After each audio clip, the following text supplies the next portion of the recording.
Right. So labor will force the internet restriction regardless of what the experts say.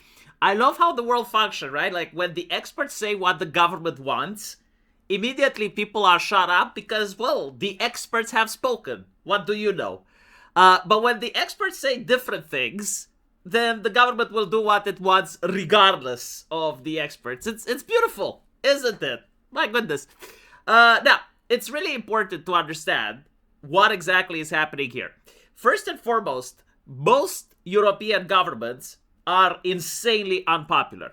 You look at the polls and you notice that the world leaders are some of the most unpopular ones we have had in recent history. I mean, again, imagine that there would be a war between Europe and Russia, right? Because like you keep hearing about it on TV, right? Like this is the main concern. Which one of the European leaders would you feel safe behind? Like which one of them would inspire confidence, would inspire motivation for the troops?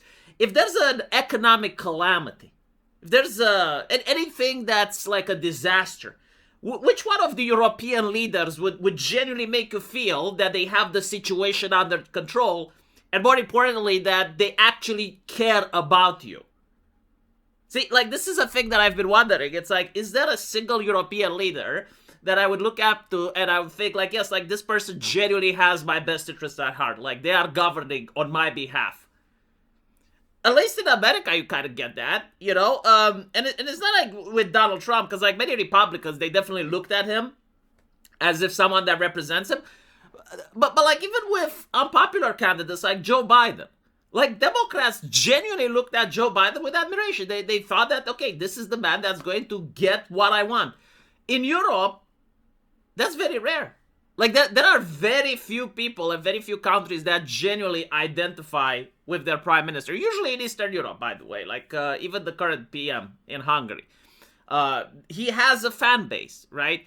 But when you're looking at Western Europe, when you're looking at the United Kingdom, like there are almost no people that look at Keir Starmer with trust. And it's like, yes, he has our best interest at heart. And so because of that, Western European leaders are terrified of their own population. Not of what they may do, but also what they may think. And so they want to use the internet, they want to use technology, right? Like smartphones, social media, electric cars, everything that's online, in order to be able to find out what people think so they can solve the problem before they arise. And they don't solve the problem by fixing people's grievances. Like they want to solve the problem by making sure the people shut the fuck up. And so this is why it's extremely important for the British government to remove internet anonymity, to be able to bully American platforms into compliance, to make sure that censorship online intensifies. And so like this is one of the reasons why they're obsessed with the censorship. Now there are other interests that have nothing to do with the government. For example, social media itself. Social media now is facing a really huge problem. They cannot tell which is a bot and which is a real person. Now, the reason that this is a huge problem is because of advertisers. You gotta understand, like if you have a company and you're willing to pay for an advertisement that 10,000 people gets to see it, well, you want to make sure that 10,000 people get to see it. Meanwhile, if you pay and let's say like 6,000 people are bots, well, you just wasted money, right? And what companies notice, like they probably don't have the data. Like they probably don't know like how many people are bots and how many people are real, because the reality is social media doesn't have it either. But what they can notice is that if they spend money on advertisement and there is no return, because it's almost like the advertisement didn't play because like the bots saw it, then first of all, like companies are going to be less willing to spend money on traditional advertisement because like they're going to look at the statistics and they will say, well, hold on, like we spent so much, nothing is coming back. But I also can sue the social media company, right? Because if the company says, you pay us, we will show it to 10,000 people, and half of those are bots, then the advertisers will say, well, hold on a little bit. Like I paid for 10,000, I got only 5,000. What about the rest? And so social media companies are terrified. And if people were to dox themselves when they go online, that actually helps them. Because now they know, okay, well, this is a real person. Then, of course, you have activists and other people that can now use the robust age verification companies as choke points. So people look at the Jack Dorsey era as something that's done. Like we finally moved away from that. There is no reason why it can't come back. Like the same mentality, the same tools that were used during the Jack Dorsey era, they can come back 10 or 20 years from now. Like my private company can do whatever it wants. It's still an argument that people can use. And so if you have activists that, let's say, they pressure robust age verification companies like Persona, and they say, I don't want you to do robust age verification on Discord because there's a lot of hate speech on Discord. Well, now, what does Discord do? Like, in order to be compliant, they need robust age verification. They can't do it themselves because they don't have the technology, which is very expensive. And so, like, if any of the companies that they work with that provide the service, and there's only 4, well, you see the problem, right? So activists don't have to put pressure on governments or social media companies or even credit card companies. They can now just put pressure on the robust age verification companies. They're not that many. And speaking of the robust age verification companies, like they came out of nowhere. They managed to make a lot of cash. They're making millions, if not billions of dollars by coming up with a technology that 5 years ago nobody needed. Nobody wanted, right? But all of a sudden, it's in high demand because governments are making laws to keep children safe. And so, as you can see, there are multiple interests on why this needs to pass. The question is like, why the rush?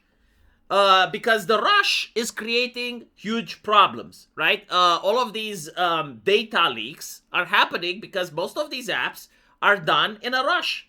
People that create them do not think of the consequences, nor do they care. As you can see, the government here does not care what consultations say. So they genuinely do not care if millions of British people are going to have their data leaked on the dark web, if there's going to be identity theft. They don't give a shit. Why? Well, it's because they, as I mentioned before, are in a rush. So why are they in a rush? Well, they're in a rush because people are realizing that these laws do not protect children. It's not rocket science, There are actual good-natured people out there, like sincere individuals that generally do care about children. And they do believe that the government can keep them safe. But what they end up noticing is that despite the laws, children are still online. And despite the laws, now it's actually more difficult for the adult. It's more of a hassle. You want to make a new account.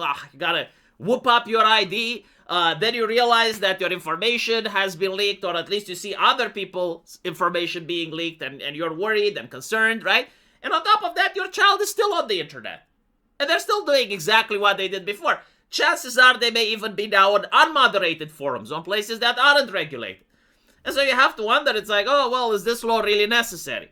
And this is why labor is afraid, because right now there is consensus. Right now, a lot of individuals genuinely believe that the government is going to keep their children safe.